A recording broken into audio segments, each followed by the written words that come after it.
আসসালামু আলাইকুম প্রিয় দর্শক, আজকের এই ভিডিওতে আমরা জানব শবে বরাত কবে। শবে বরাতের রাতের নামাজ কত রাকাত, শবে বরাতের রোজা কয়টি এবং কবে রাখা সুন্নাত, এই রাতে আমাদের করণীয় কি। ভিডিও শেষ পর্যন্ত দেখুন, ইনশাআল্লাহ গুরুত্বপূর্ণ তথ্য জানতে পারবেন।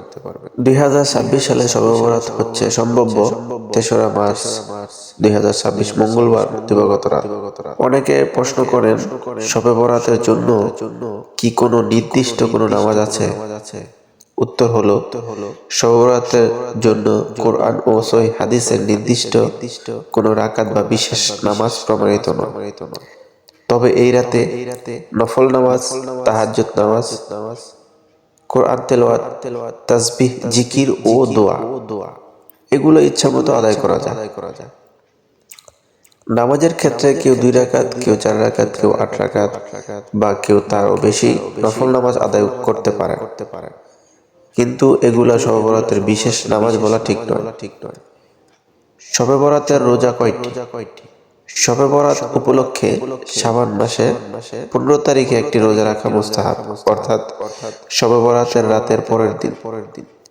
এছাড়া শাবান মাসে সাধারণভাবেই বেশি বেশি নফল রোজা রাখা সুন্নাত।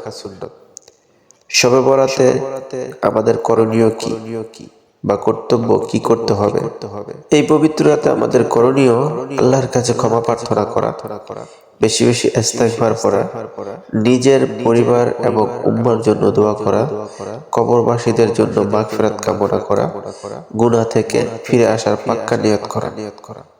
হাদিসে এসেছে, এই রাতে আল্লাহ তাআলা অসংখ্য বান্দাকে ক্ষমা করে দেন যারা শিরক ও হিংসা মুক্ত থাকে। যে বিষয়গুলো থেকে আমাদের বেঁচে থাকা উচিত সে বিষয়গুলো হলো বিদআত ও ভিত্তিহীন আমল, আতশবাজি, ফানুস ও অপচয়, কুসংস্কার ও ভুল বিশ্বাস। ইবাদত হোক কুরআন ও সুন্নাহর আলোকে। প্রিয় দর্শক, শবে বরাত একটি আত্মশুদ্ধি ও ক্ষমা চাওয়ার এক মহান সুযোগ।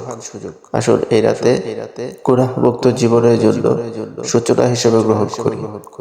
ভিডিওটি ভালো লাগলে লাইক কমেন্ট করুন, চ্যানেলটি সাবস্ক্রাইব করে পাশে থাকুন। আল্লাহ আমাদের সবাইকে শবে বরাতের বরকত নসিব করুক। আমিন।